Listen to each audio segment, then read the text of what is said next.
Hi, ಇವತ್ತು ನಾವು ರೆಸಾರ್ಟಿಂದ ಮನೆಗೆ ಬಂದಿದ್ದೀವಿ. ದೇವ್ರಿಗೆ ರೆಡಿ ಮಾಡ್ತಾ ಇದ್ದೀವಿ. ಚೌಡಮ್ಮನಿಗೆ, ಆಂಜನೇಯಗೆ ಮನೆಯಲ್ಲಿ ಕಳ್ಸಕ್ಕೆ ರೆಡಿ ಮಾಡಿ ನಾವು ಇವತ್ತು ದೇವ್ರನ್ನ ಕರ್ಕೊಂಡು ಹೋಗಬೇಕು. ಚೌಡಮ್ಮನ ಇವಾಗ ಮನೇಲಿ ಪೂಜೆ ಮಾಡಿಬಿಟ್ಟು ನಾವು ಹೋಗಬೇಕು.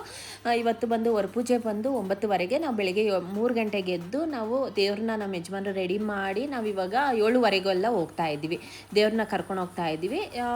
ಇದು ಹುಡುಗಿಗೆ ಹೆಣ್ಮಕ್ಳು ಅರ್ಶಿನ ಕುಂಕುಮ ಇಟ್ಟು ಹೂವಿನ ಹಾರ ಹಾಕಿ ನಾವು ಕಳ್ಸಿದ ಸಮೇತ ನಾವು ಹುಡುಗಿನ ಕರ್ಕೊಂಡು ಹೋಗಬೇಕು. ನಿನ್ನೆ ಬಂದು ಸಂಗೀತ ಮೆಹಂದಿ ಇತ್ತು, ಅದಕ್ಕೋಸ್ಕರ ನಾವು ನಿನ್ನೆ ಕರ್ಕೊಂಡು ಹೋಗಿರಲಿಲ್ಲ ದೇವ್ರನ್ನ. ಅದಕ್ಕೋಸ್ಕರ ಇವತ್ತು ನಾವು ಕರ್ಕೊಂಡು ಹೋಗ್ತಾ ಇರೋದು. ಇವತ್ತು ನಾಳೆ ಮದುವೆ ಇರೋದು. ಇವತ್ತು ಬೆಳಿಗ್ಗೆ ಬಂದು ಅವ್ರ ಪೂಜೆ, ಸಾಯಂಕಾಲ ರಿಸೆಪ್ಷನ್, ನಾಳೆ ಮುಹೂರ್ತ ಇರೋದು. ಅದಕ್ಕೋಸ್ಕರ ನಾವು ಇವಾಗ ದೇವ್ರನ್ನ ಕರ್ಕೊಂಡು ಹೋಗ್ತಾ ಇದ್ದೀವಿ. ವಾಲ್ಗದ ಸಮೇತ ನಾವು ಕಳ್ಸಿದ ಸಮೇತ ನಾವು ಹುಡುಗಿನ ಕರ್ಕೊಂಡು ಹೋಗ್ತಾ ಇರೋದು. ನಿಮ್ಗೆ ಇಂಟ್ರೆಸ್ಟ್ ಇದ್ದರೆ ಲಾಂಗ್ ವಿಡಿಯೋ ಯೂಟ್ಯೂಬ್ ಚಾನಲಲ್ಲಿ ಅಪ್ಲೋಡ್ ಮಾಡಿದ್ದೀನಿ. ಇಂಟ್ರೆಸ್ಟ್ ಇದ್ದರೆ ನೀವು ಚೆಕ್ ಮಾಡಿ ನೀವು ನೋಡ್ಬೋದು. ತುಂಬ ಚೆನ್ನಾಗಿತ್ತು, ತುಂಬ ಚೆನ್ನಾಗಾಯಿತು. ನಿನ್ನೆ ಸಂಗೀತ ಮೆಹಂದಿ ಎಲ್ಲ ಇವೆಂಟ್ಸ್ ಎಲ್ಲ ತುಂಬ ಚೆನ್ನಾಗಾಯಿತು. ಅದು ಇಂಟ್ರೆಸ್ಟ್ ಇದ್ದರೆ ನೀವು ಚೆಕ್ ಮಾಡಿ ನೀವು ನೋಡ್ಬೋದು. ಇವಾಗ ನಾವು ರೆಸಾರ್ಟಿಗೆ ಕರ್ಕೊಂಡು ಹೋಗ್ತಾ ಇದ್ದೀವಿ. ಅಲ್ಲಿ ಅಂದರೆ ದೇವ್ರ ಮುಂದೆ ನಾವು ಮದುವೆ ಮಾಡೋಣ ಅಂದ್ಬಿಟ್ಟು ದೇವ್ರನ್ನ ಕರ್ಕೊಂಡು ಹೋಗ್ತಾ ಇರೋದು.